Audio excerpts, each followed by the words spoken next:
Gurudev Hari Om. Om Sahana Vavatu Sahanau Bhunaktu Sahaviryankaravavahai Tejasvinavadhitamastu ma vidvishavahai. Om Shanti Shanti Shanti. Narayanam Namaskritya Naram Chaiva Narottamam Devim Saraswatim Chaiva Tato Jayamudiraye.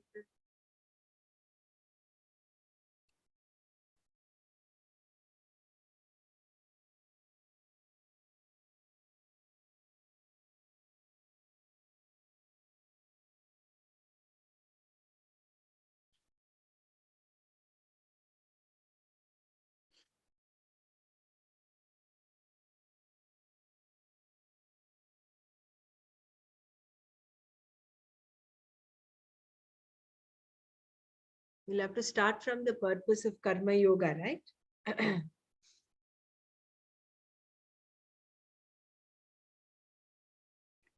Just give me 1 minute.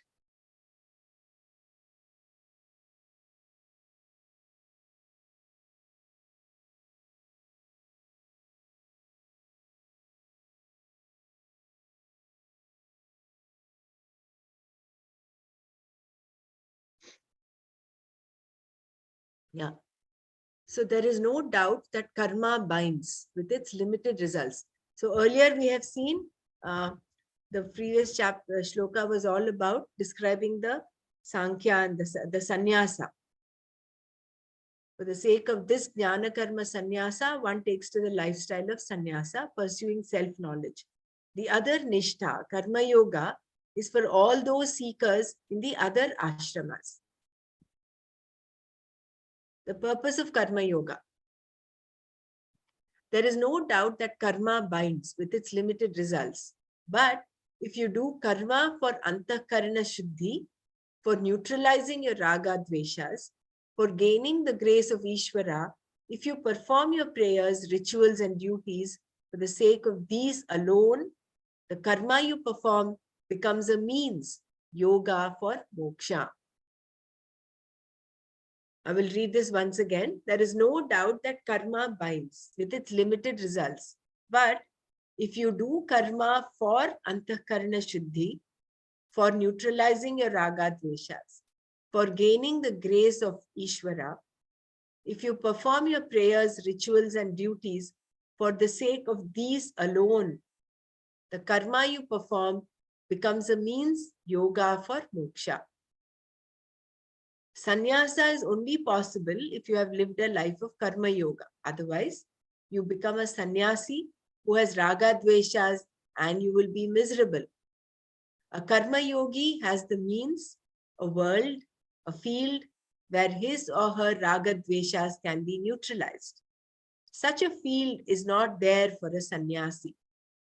Sannyasa means a life of study from morning to night. No other activity is available. A sannyasi cannot even sing much because the pursuit of music, along with everything else, has already been given up. A sannyasi is one who has to pursue knowledge for which a certain capacity to contemplate is required. If the pressure from raga dveshas is there, you cannot sit in contemplation.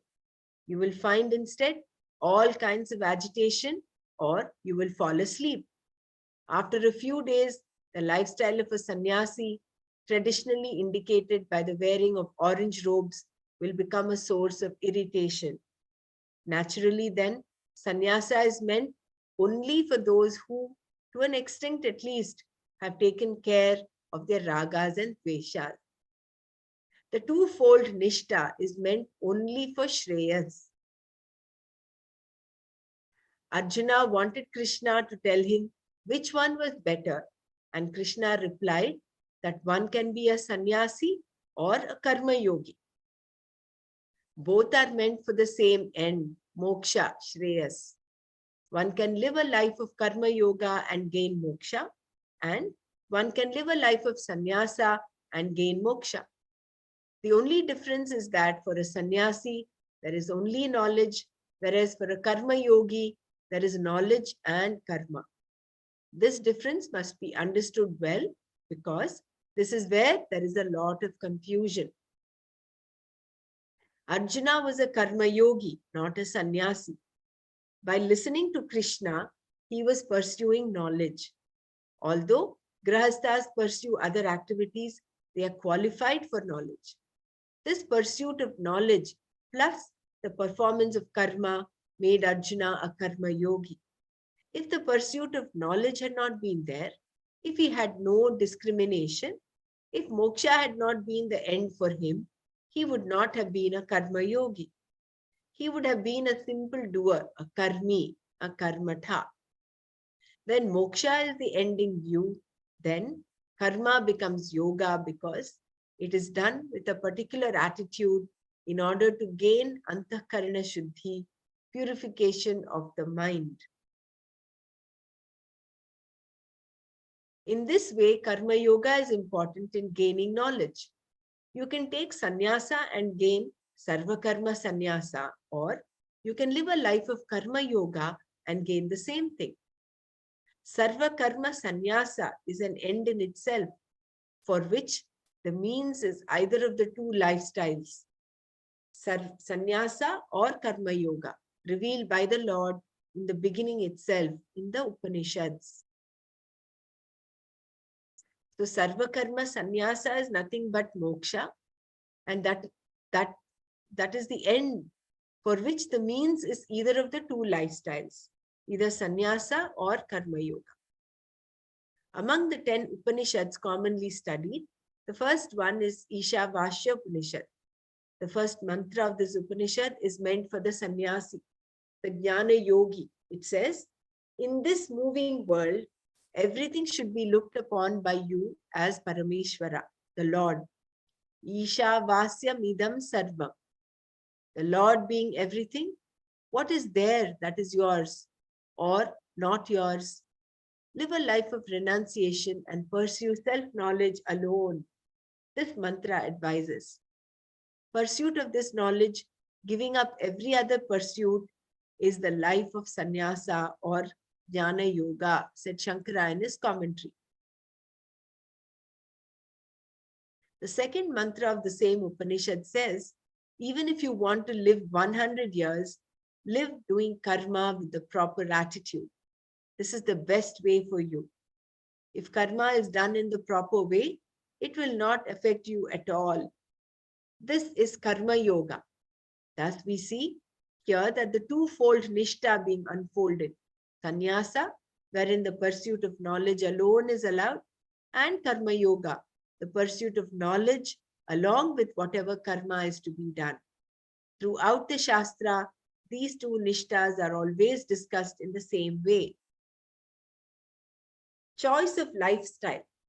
In the Vedic vision, Shreyas is moksha.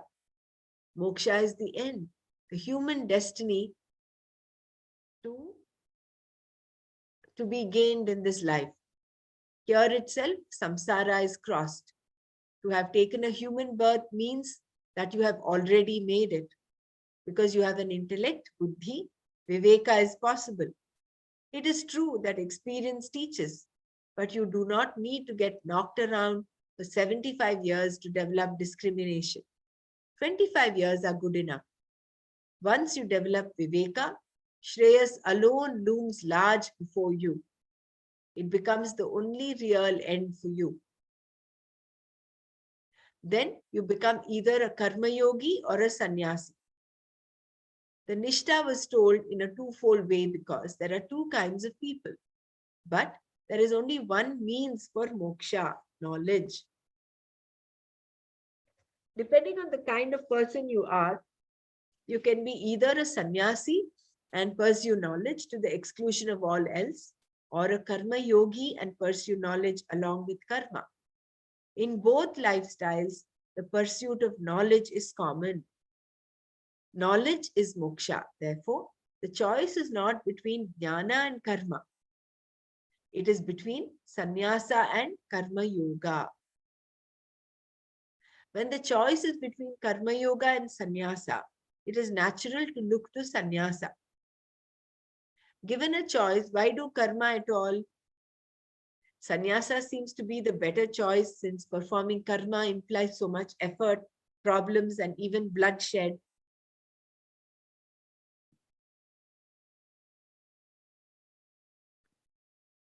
Karma can be such a nuisance. When two lifestyles are available, why should I put up with a life of karma? The choice is like asking, which is the better way to catch hold of my nose in order to do breathing exercises? Shall I take my hand directly to my nose, or shall I reach around from behind my head? It can be done either way. But when the first way is obviously so easy, where is the question of choosing? Sannyasa seems to be easier.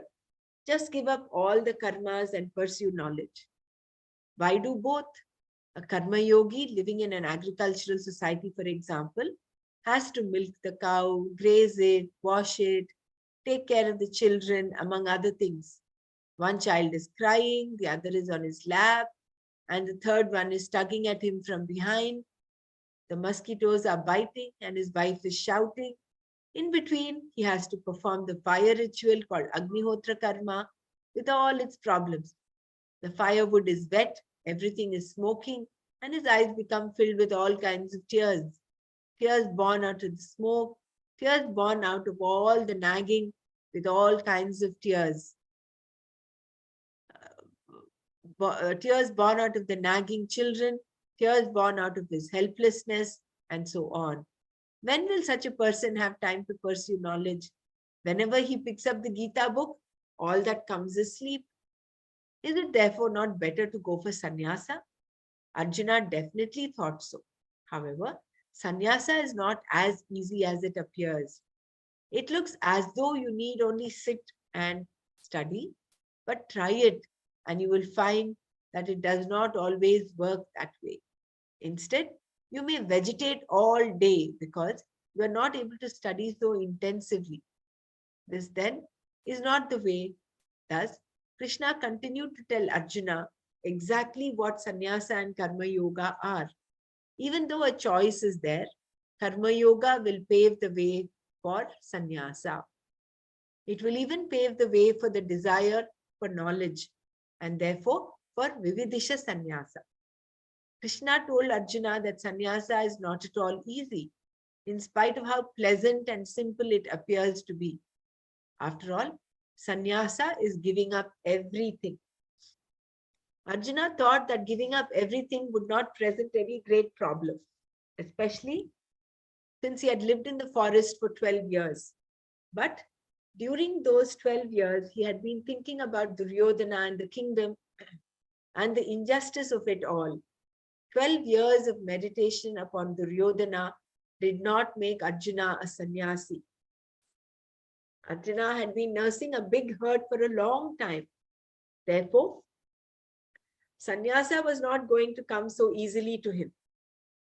One does not become a sannyasi by decision alone, all of which Krishna would tell him later in the Gita. In the next verse, Krishna began teaching Arjuna the real meaning of actionlessness with reference to gaining moksha. Na karmana manarambha naishkarmyam purushoshnute na cha sanyasana deva siddhim samadhigacchati.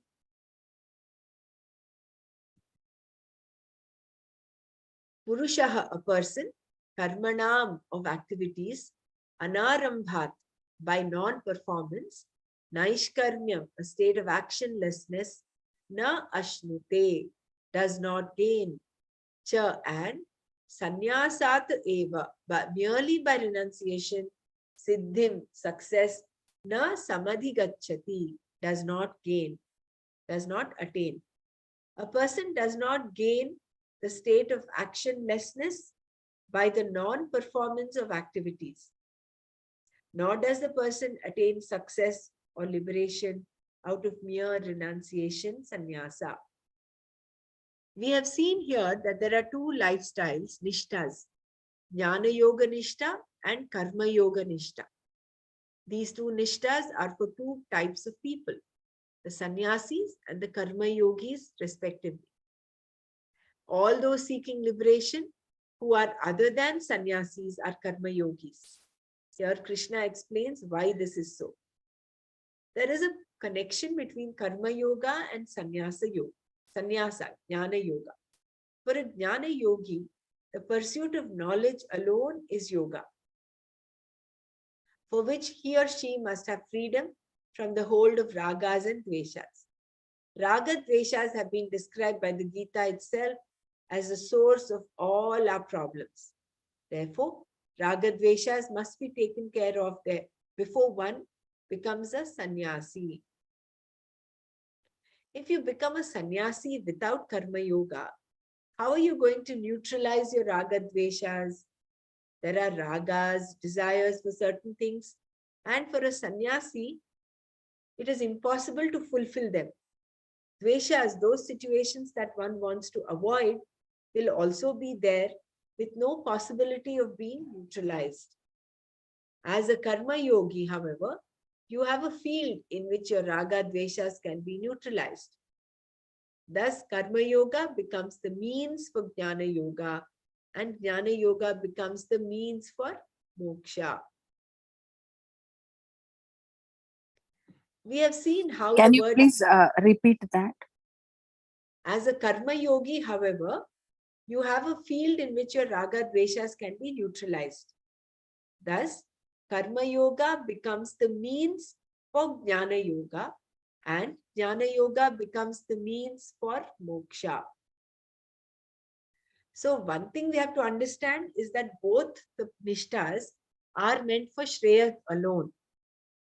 Both the path of karma yoga as well as sannyasa. But that a person cannot take to sannyasa without being a karma yogi. Why? Because all his raga dveshas will still be haunting him. So he will not be a true sannyasi at all. He will be a mithyachara. He would just be a sannyasi who's pretending to be a sannyasi. But a true sannyasi should have given up all his raga dveshas. The only thing he will pursue is knowledge. We have seen how the word sannyasa can have two meanings. One being a lifestyle implying the renunciation of all relationships and activities.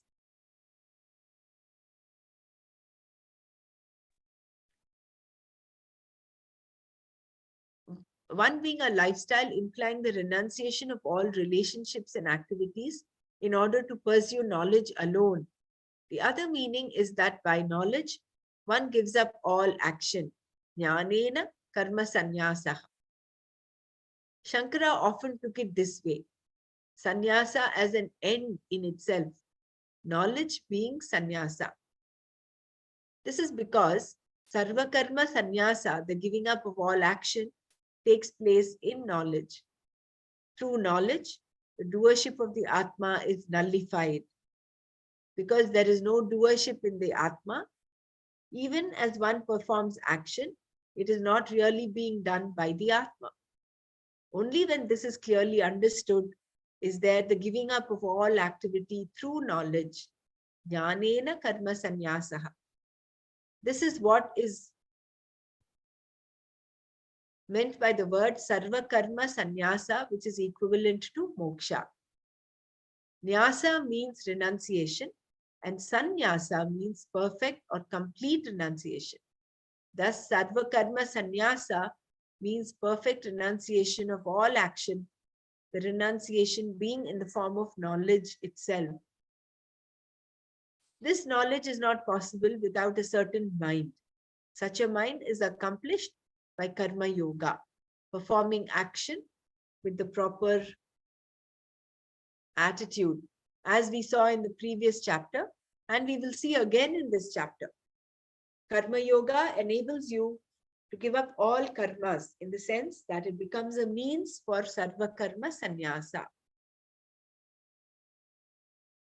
The necessity of Karma Yoga. With a desire for moksha, one can take to a life of renunciation called Vividisha Sannyasa. In this type of sannyasa, Sarva Karma Sannyasa has not yet taken place, but certain duties are given up so that knowledge can be pursued. However, if the person has not taken care of his raga and dveshas before taking sannyasa, he or she will not be able to pursue knowledge to the exclusion of all else. Taking sannyasa is always possible because it is open to choice. If you are a mumukshu and there is a choice between a life of renunciation of activity and a life of action, why should you perform activity? Since you are only interested in moksha, which can be gained by the pursuit of knowledge alone, why would you not take sannyasa and pursue knowledge alone? Because if you have not taken care of your raga dveshas, it is not possible to do so. Even if you do commit yourself to the pursuit of this knowledge, other interests will be there based on your raga dveshas. For most people who take to this knowledge, it is not the predominant factor in their lives. They have a lot of other interests as well. Therefore, they are not sannyasis at all. One does not become a sannyasi just by pursuing knowledge. Sannyasa implies a certain mind that is only possible by karma yoga. To conclude that performing action is of no use to you when what you want is moksha is also not correct. Doing karma is useful because without a prepared mind, your pursuit of knowledge will be useless.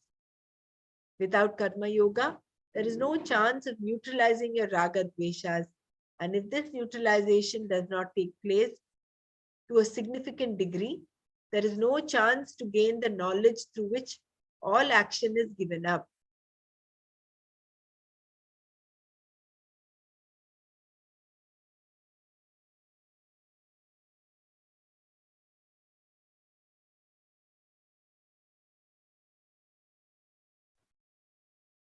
Without karma yoga, there is no chance of neutralizing your raga dveshas. And if this neutralization does not take place to a significant degree, there is no chance to gain the knowledge through which all action is given up. Thus, to take to a life of sannyasa without having dealt with your raga dveshas is meaningless. Knowledge alone negates. In this verse, Krishna said that by not performing action, a person does not gain the end called naishkarmya, the state of actionlessness, which is sarva karma sannyasa. The renunciation of all activities is in the form of knowledge alone because there is no such thing as giving up all activities without giving up doership. Why not just give up the doership then? But how are you going to give up the doership when you are the very doer? If you think you can give it up by just deciding to do so, who is the one that makes the decision? How are you going to give up the doer who is deciding? Therefore, you are not going to give up doership this way. Giving up the doership. Doership does, however, go away in the wake of knowledge that I am Atma Brahman, which is not the doer. This knowledge alone negates the doership of the Atma. Nothing else will do it. To think that surrender is another way to reach God is certainly not correct. For how will you surrender the one who surrenders? You are still left with having to give up the doership.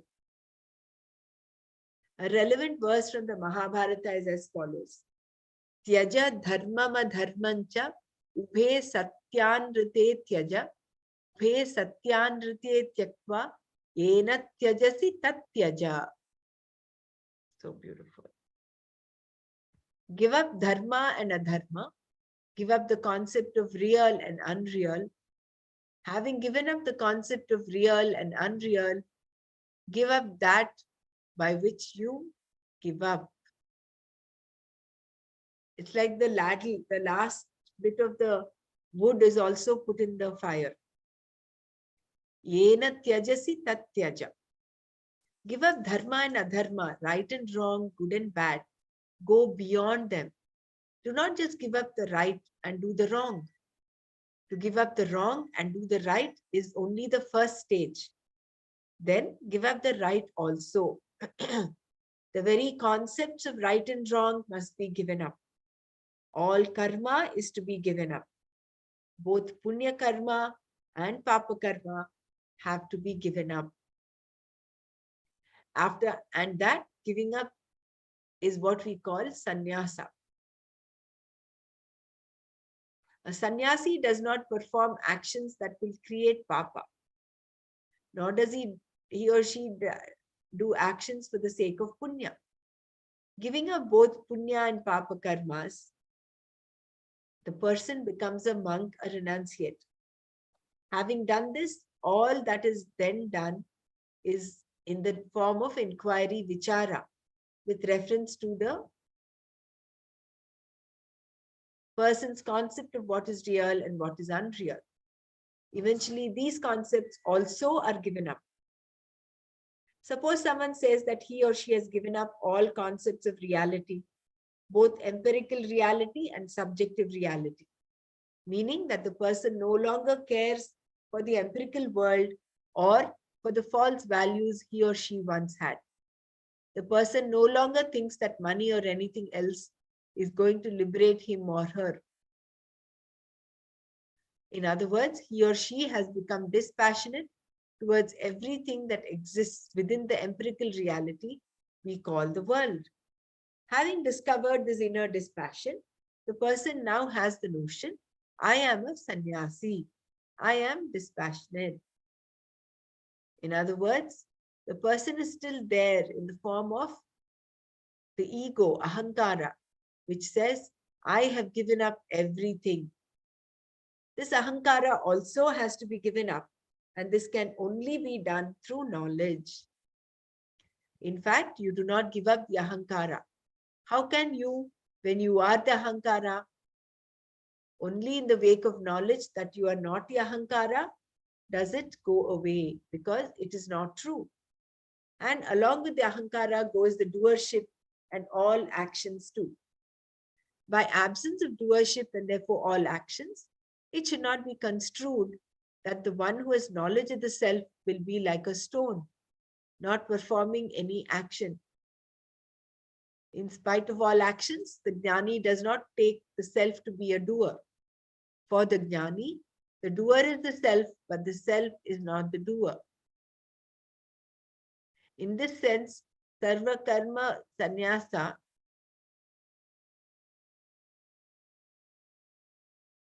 for the jnani, the doer is the self, but the self is not the doer. In this case, sarva karma sannyasa is the state of actionlessness, naishkarmya, in the form of knowledge. Thus, self-knowledge and naishkarmya are identical. The word naishkarmya is used because as long as karma is there, you are bound to whatever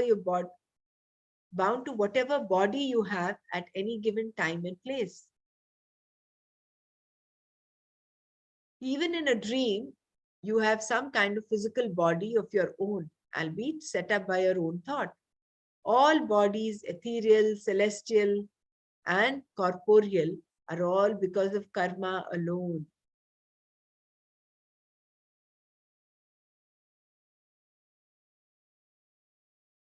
Karma makes you identify with a particular body in order to go through the experiences that are the result of punya and papa, themselves the results of previous actions performed by you. As long as karma is there, samsara, life as we know it, is there, and as long as samsara is there, karma is there. Karma will remain as long as ignorance of oneself remains. Actionlessness is not giving up action. The word Naishkarmya is important because the state of actionlessness, freedom from action, is identical with what is called moksha, which is self-knowledge, Atma-jnana. It looks so simple. By doing nothing, you will gain the state of actionlessness and therefore moksha. But Krishna clearly stated here that the state of actionlessness is not accomplished by not doing karma. Thus, it is not as simplistic as one might think. We know that the state of action means to be active. It is natural, therefore, to think that what we have to do now is to be inactive in order to gain the state of actionlessness called moksha. Thus, the question arises, why perform all these actions? Arjuna asked Krishna the same question. Why should he perform action, let alone such a terrible action? He too thought that by giving up all his actions, he would gain the state of actionlessness, that is moksha. Here the question can be asked, how long should you be actionless in order to gain moksha? Half a second? 1 second? 2 seconds? How long? If actionlessness is moksha, then should you be actionless for a long time? What is the determining factor? Since between two thoughts there is no action at all, should you not gain moksha before the second thought comes? Should you not therefore have gained moksha a long time ago? In fact, in between thoughts, you must be gaining moksha all the time. If this kind of actionlessness amounts to moksha, you have gained it too, long ago. Another factor to consider is that it is not possible for you to be actionless. In fact, Krishna pointed out this in the next verse. Remaining actionless for a long time is itself an action. Since sitting is an action, someone may say, I will not sit, I will lie down. Then I will be actionless. But lying down is also an action. What are you doing now? I am lying down. Thus, there is no way of gaining the state of actionlessness by not doing action. Someone might think that by not initiating an activity, he or she will gain the state of actionlessness, since the very act of beginning anything is to become active. The state of actionlessness is lost simply by starting an action. Thus, if an action is not started, perhaps the state of equilibrium between not acting and acting is actionlessness. If that state is not disturbed, moksha will not be disturbed. But if you begin any action, moksha will be disturbed. To correct this thinking, Krishna made it very clear here that by not starting any activity, you do not gain actionlessness or naishkarmya. Sannyasa does not guarantee moksha. So, any input?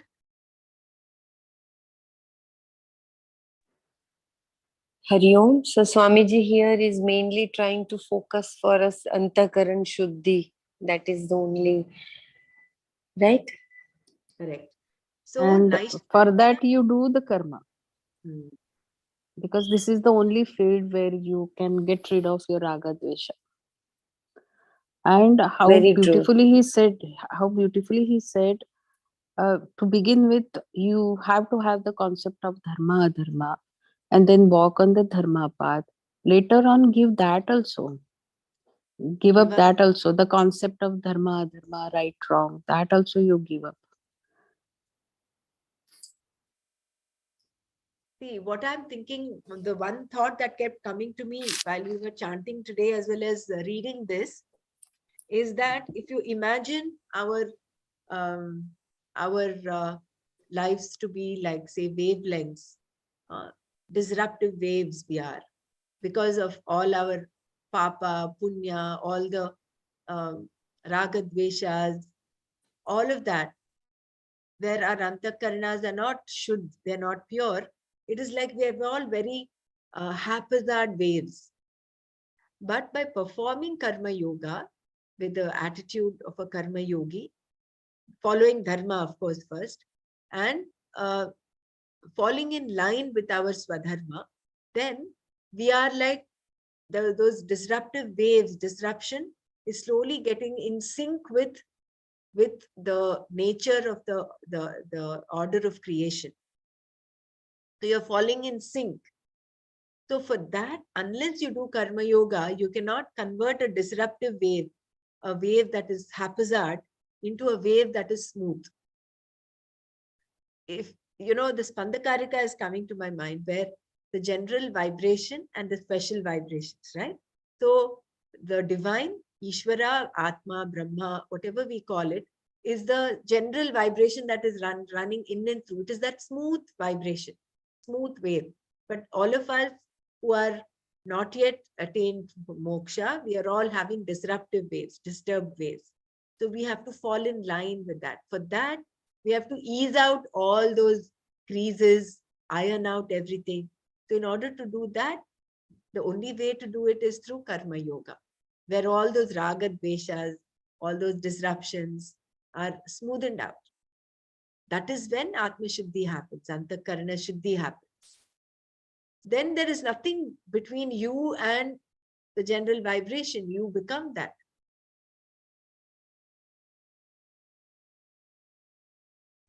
Yeah, in tune with that vibration. In tune with the. And then the previous chapter, paragraph was all about actionlessness, naishkarmya. It does not mean if you just give up activity and you're just sitting that you'll attain moksha. Because even sitting is an action. So that way, there is never a time where you do not act. Even a sannyasi continues to act because there is action in his daily life. As long as the physical body is there, he has to act. He has to eat, he has to bathe, he has to sleep, he has to, cook, whatever, whether he cooks or not, but action is imperative in his daily activity. The only difference is that giving up the doership, and that comes with knowledge. So this naishkarmya, the state of actionlessness, comes only with the dawn of knowledge that Atma is a non-doer. I am a non-doer. Therefore, for a karma yogi, if we go back to the previous paras we read, a karma yogi does karma for antakarana shuddhi, for attaining what is Free that? of raga dvesha. To give up raga dvesha. So there is actually an intent over there. There is an intention, there is a desire over there. So there is a doership in a karma yogi. Karma yogi does not have non-doership.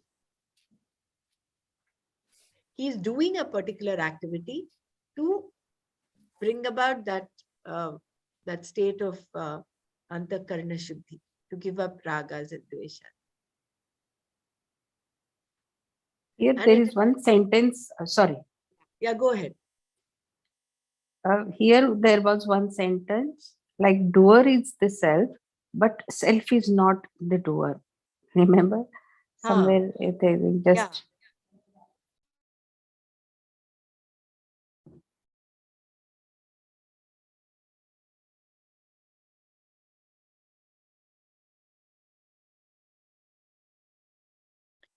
See, for the jnani, the doer is the self.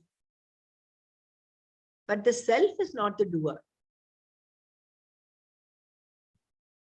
But I'll read the paragraph. By absence of doership and therefore all actions, it should not be construed that the one who has knowledge of the self will be like a stone not performing any action.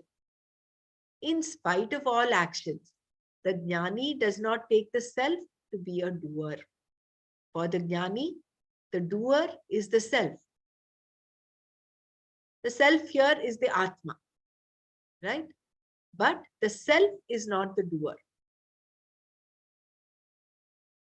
If you remember that shloka in chapter 5, I think,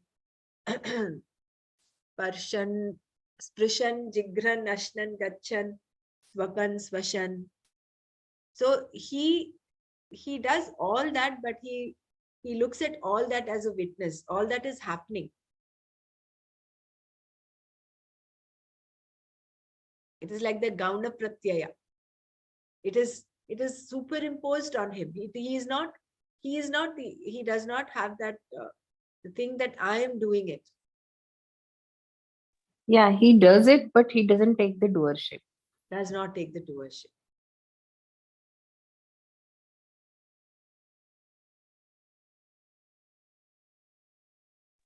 But how is it possible? I mean, in a way, we say he's the doer and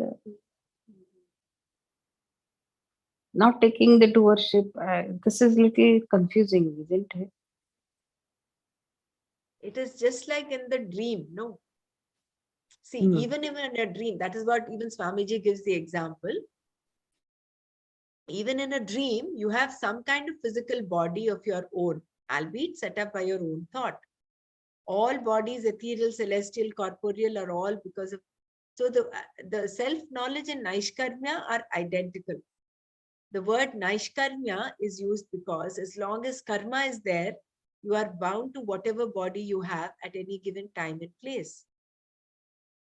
So that is, this does not answer your the question that you've raised.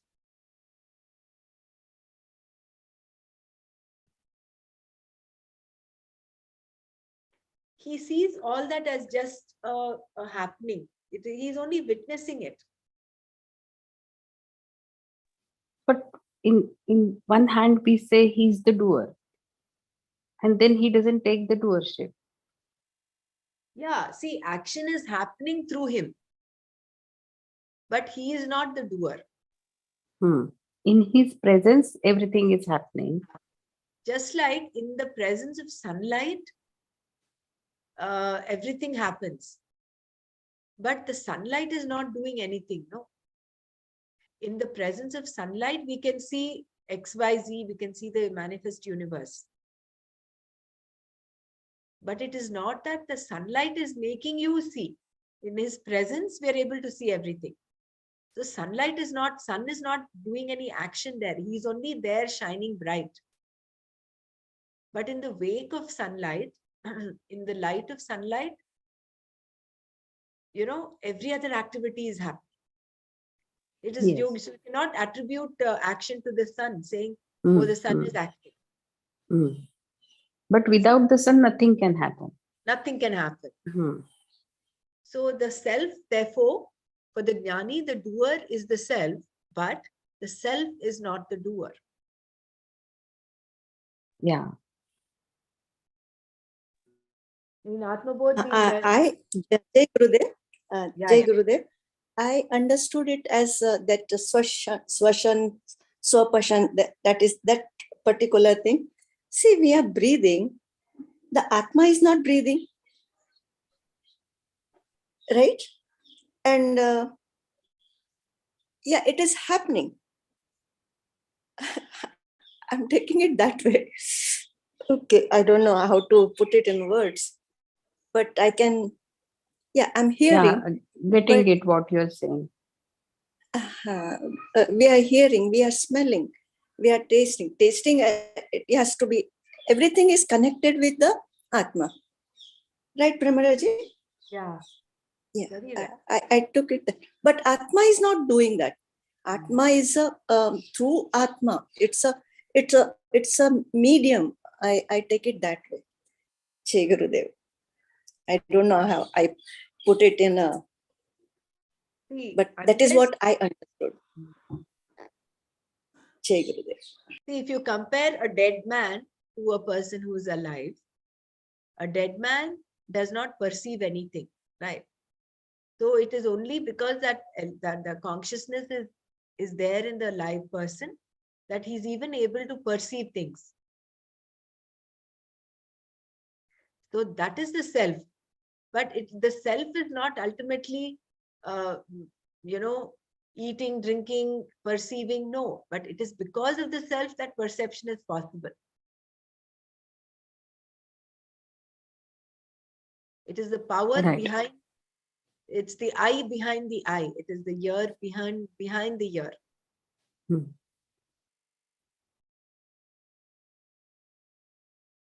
That's why we are able to see the dreams even with the closed eyes. Mm.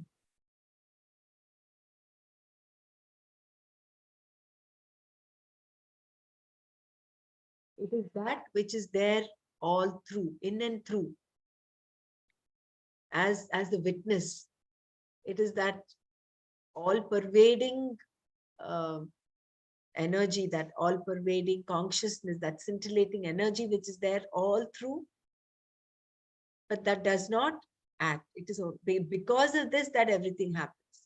If you take our mind back, our attention back to Tattva Bodh and how creation began, from Brahmashraya Maya, from Maya, all of this happened. So Brahma is both the Nimitta Karana as well as the Upadanaka. He's both the material cause as well as the instrumental cause, the intelligent cause behind the creation. So when you look at that, when you look at the Jagat and Brahma, without the Jagat, Brahma still is. But without Brahma, Jagat is not. So everything that happens in the Jagat, every movement, every action, any action for that matter, is dependent on Brahma. But Brahma does not require the Jagat. He is, for his existence, he does not require the Jagat. He is there irrespective.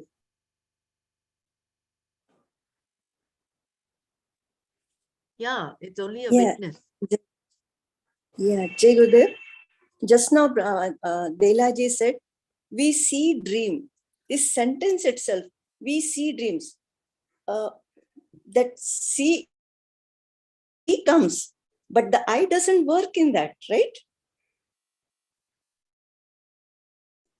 The physical eyes are not Right. working in that, but we still, the sentence will be, we see dream. When something else is seeing the dream. Yeah.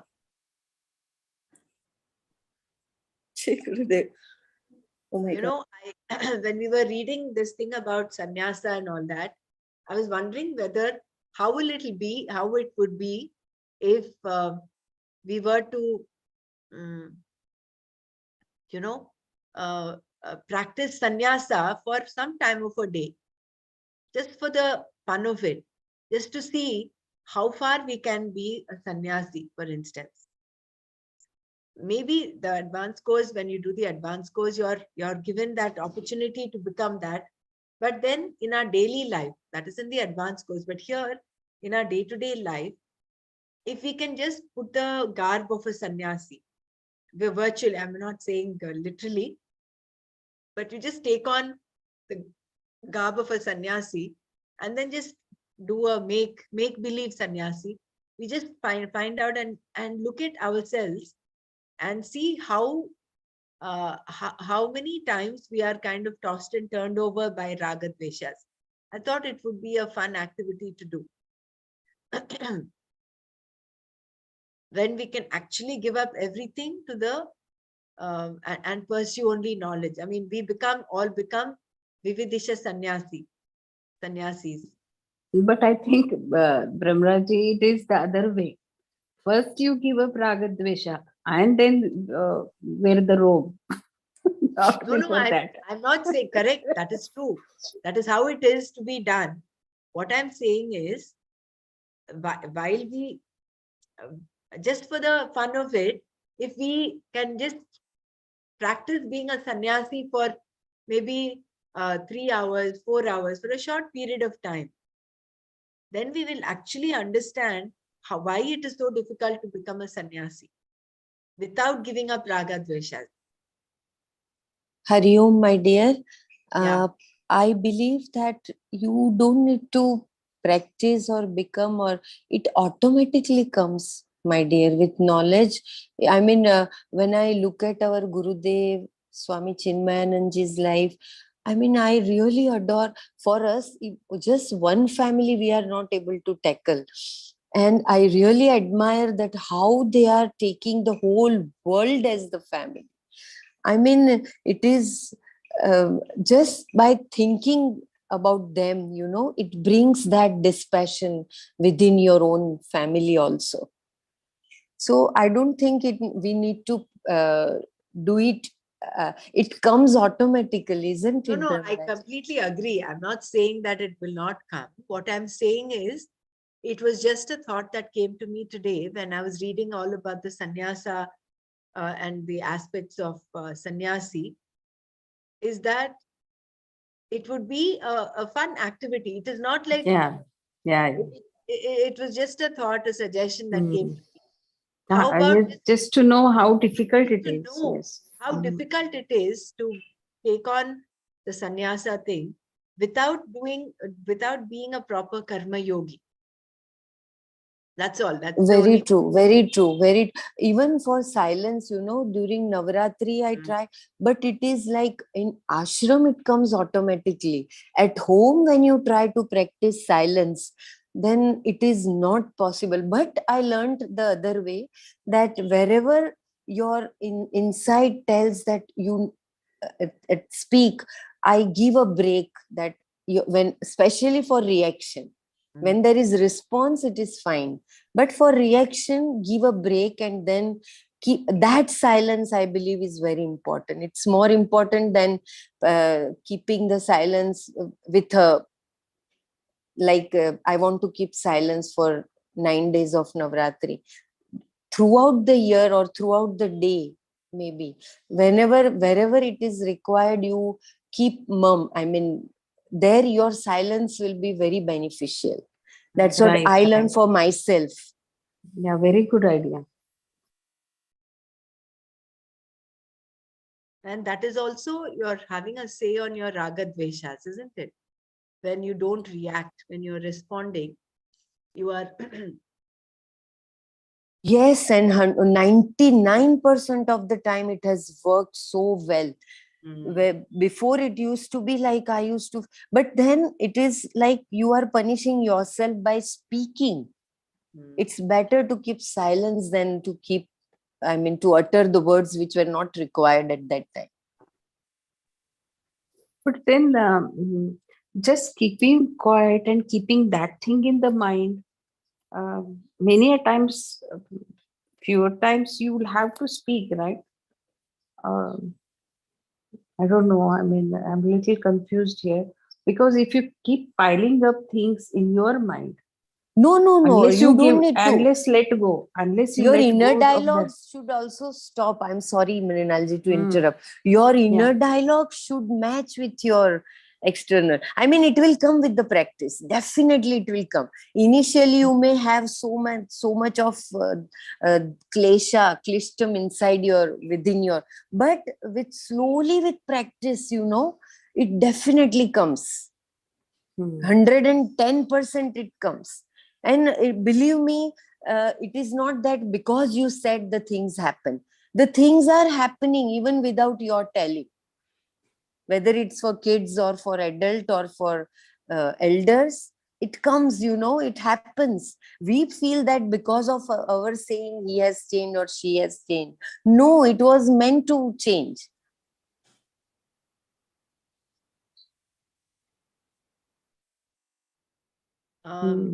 Before we wind up today, I just wanted to talk about this beautiful aspect that Bela brought up, is the self-dialogue. Recently, we had Sejal Thakurji here in Bahrain. She came to conduct an advanced course in Shakti Kriya. She shared something so beautiful, is what is home? What is home to you? She started off with that definition, that question. And she says, home is generally a place where you find calm, peace, you're comfortable, you're at ease with yourself. But sometimes we also construct some homes within, their emotional homes, where we take recourse to. And all our energy gets frittered out in that emotional home. We have certain patterns, and then there is this self-talk that goes on in our emotional world, where we say, I'm not good enough, I'm always like this, I'm always a culprit, or I'm always a victim. And we go on and on.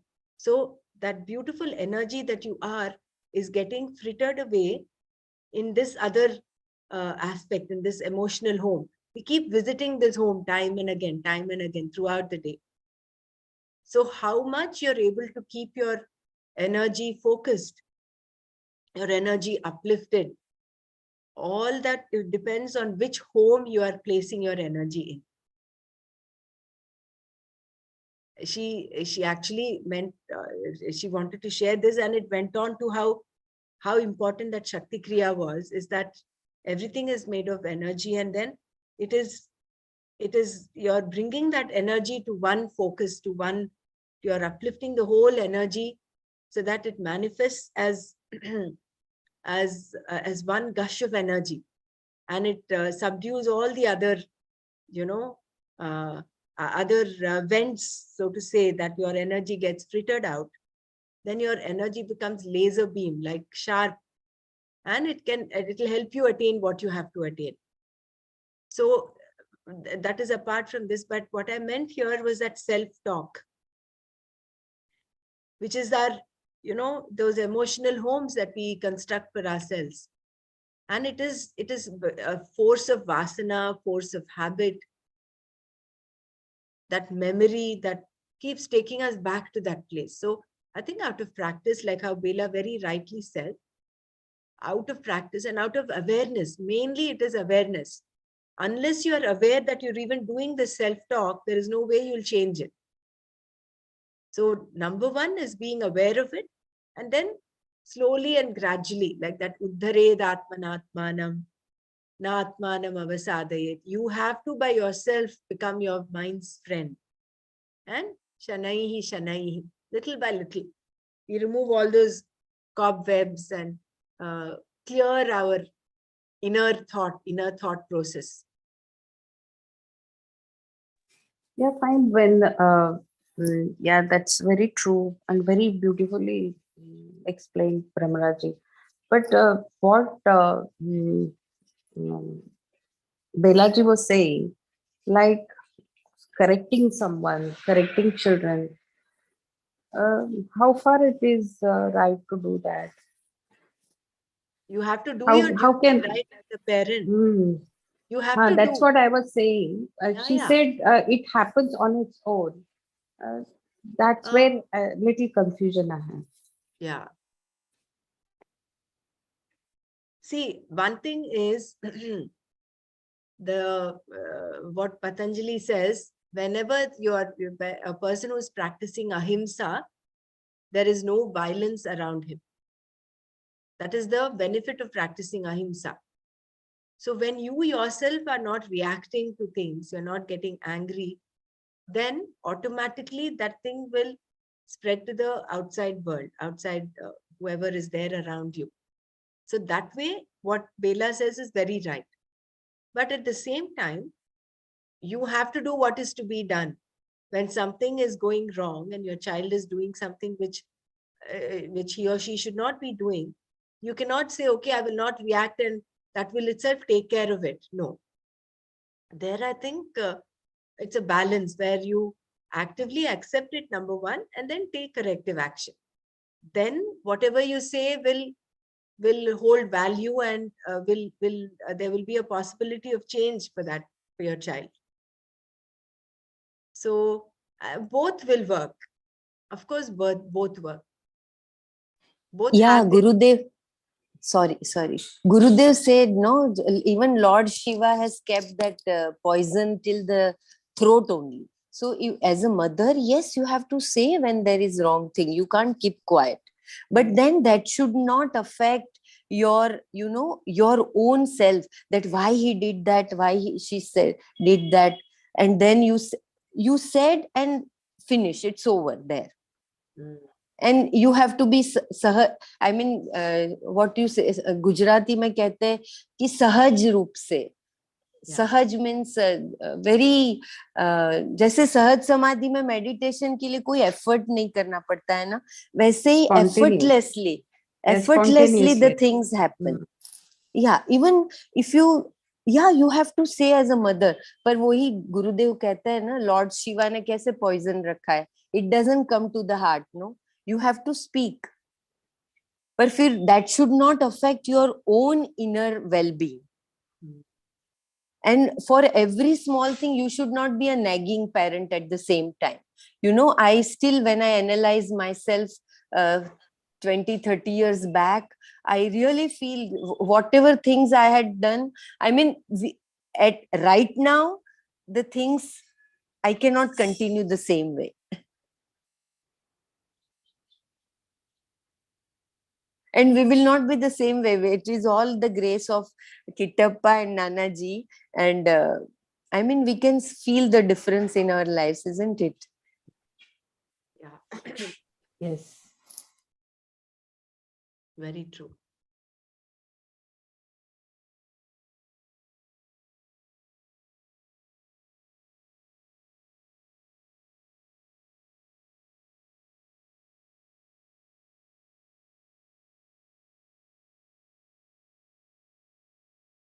So we'll continue with verse 5 from tomorrow.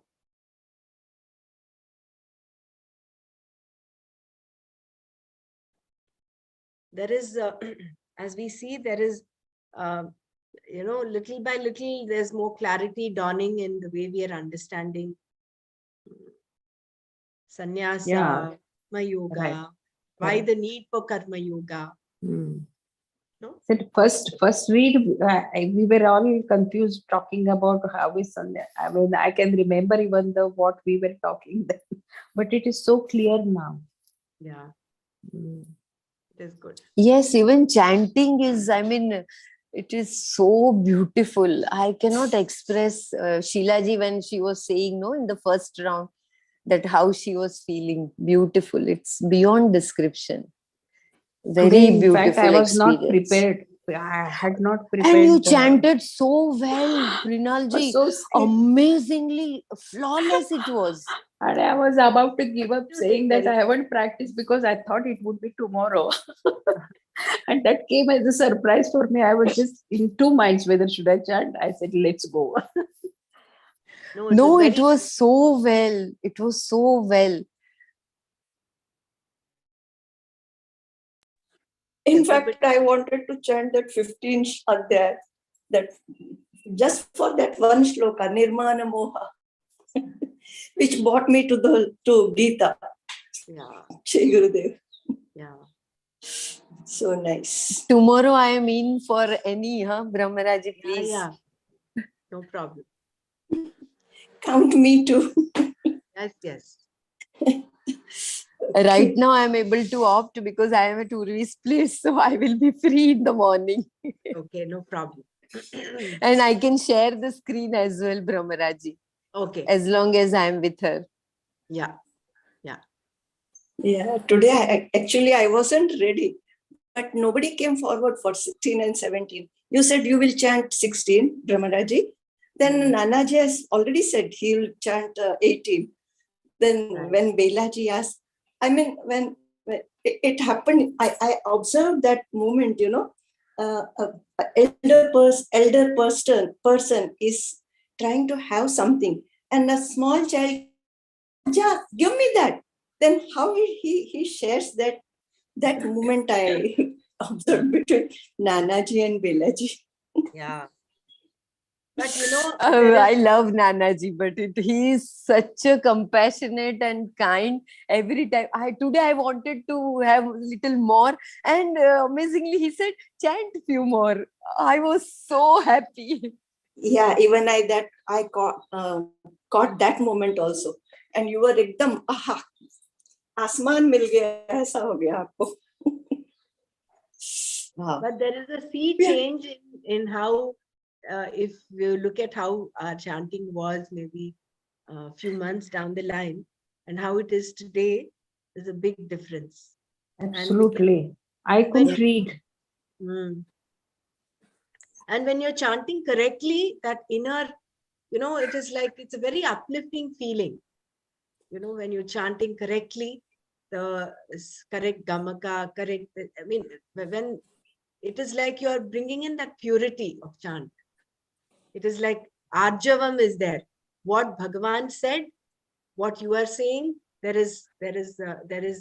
in line with that. So when that happens, then automatically it's very blissful, that experience.